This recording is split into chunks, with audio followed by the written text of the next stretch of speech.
एक कपूर कमीशन बना था गांधी जी के मर्डर को लेकर के, और कोई जनसंघ और बीजेपी की सरकार ने नहीं बनाया था, कोई आरएसएस ने नहीं बनाया था। वो कपूर कमीशन के अंदर जो चीजें रिकॉर्ड गई हैं उसको भी जरा पब्लिक के सामने लाएं।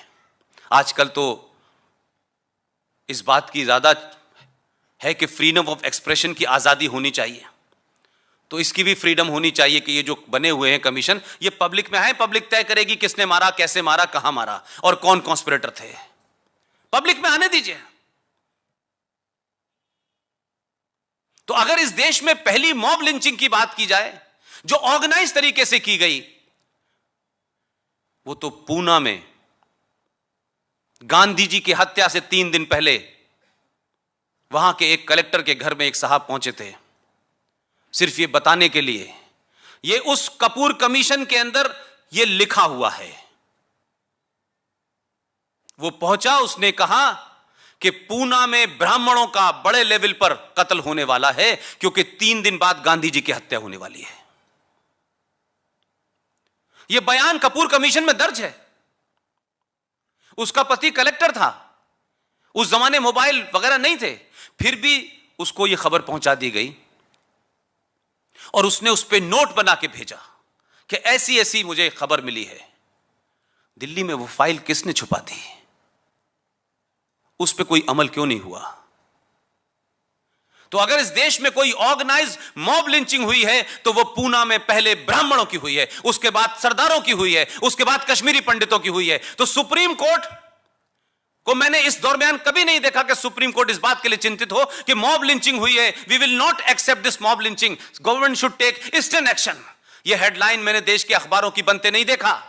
1990 में मैंने कोई टेलीविजन नहीं देखा कि किसी अखबार ने अपनी बैरन हेडलाइन बनाई हो। कश्मीर के अलावा चाहे पंजाब का मामला हो, कभी मैंने नहीं देखा कि सुप्रीम कोर्ट ने सुओ मोटो उस पर नोटिस ले लिया हो। लेकिन गाजियाबाद की एक घटना ने पूरे सुप्रीम कोर्ट को हिला दिया। तो ये जो आपकी सेंसिटिविटी है ये मक्कारी से भरी हुई है। आप शामिल हैं, आप काले कोर्ट में बैठ करके इस हत्याओं के जिम्मेदार हैं, क्योंकि आपने समय रहते ना तो उस पर सुओ मोटो लिया, और जब लोग आपके पास गए कि इस पर सुनवाई हो तो आपने क्या जवाब दिया? आपने कहा कि अब केस पुराना हो गया है, अब इसके रिकॉर्ड नहीं मिलेंगे। इस देश में कितनी सेलेक्टिव मक्कारी है। इस देश को, इस देश की व्यवस्था ने खोखला कर दिया है। लोगों को बड़ा शौक है। आप पॉलिटिशियन को गाली देना बहुत आसान है इस देश के अंदर, आप दे दीजिए। ब्यूरोक्रेट को गाली देना बहुत आसान है। लेकिन मैं कभी कभी इस बात को बड़ी संजीदगी से सोचता हूं कि जो पॉलिटिशियन है, अच्छा है बुरा है वो एक अलग इशू हो सकता है, लेकिन एक पॉलिटिशियन 15-20 लाख लोगों के बीच में जाता है, 5 साल बाद में जाता है। अब तो मुझे लगता है कि शायद परंपरा जो है 5 साल बाद ही आएगी, पहले 1.5 साल बाद आ जाती थी। वो जाता है, उनका मैंडेट लेता है, उनके मैंडेट के बाद बैठता है।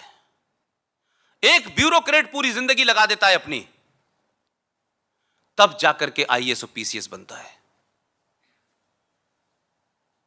लेकिन यह कमाल की जुडिशरी है, जो जाने वाले चीफ जस्टिस होते हैं वो आने वाले का नाम बता के चले जाते हैं, और इन पे सवाल नहीं होगा क्योंकि इनको अल्लाह मियां ने डायरेक्ट भेजा है। तो अगर ब्यूरोक्रेट पे सवाल उठ सकता है, पॉलिटिशियन पे सवाल उठ सकता है, प्रधानमंत्री पे सवाल उठ सकता है, तो भाई ये जुडिशरी को किसने ये कवच पहना दिया है कि इनके ऊपर बात ही नहीं होगी? क्यों नहीं होगी इनके ऊपर बात? ये कंटेम्प्ट को कोर्ट से डराएंगे? देश बड़ा है या सुप्रीम कोर्ट बड़ी है? सुप्रीम कोर्ट देश के लिए बनी है कि देश सुप्रीम कोर्ट के लिए बना है? और आप दिखते तो हैं, सबके काले कोट हैं, लेकिन आपका एजेंडा कुछ और है। इसलिए सबरीमलाई के ऊपर जब बात होती है तो आपका रुख कुछ और होता है। तब आप ताकत के साथ अपनी बात को मनवाते हैं कि 1000 साल पुरानी परंपरा को आप तय करेंगे, कानून तय करेगा किसी की आस्था को। यह कब से आस्था तय होने लगी?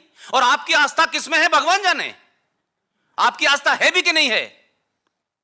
तो आपने 1000 साली पुरानी परंपरा को धराशायी कर दिया, क्योंकि आपको सडन लग रहा था जेंडर जस्टिस की बात आप कर रहे थे। कोर्ट तय करता है जेंडर जस्टिस।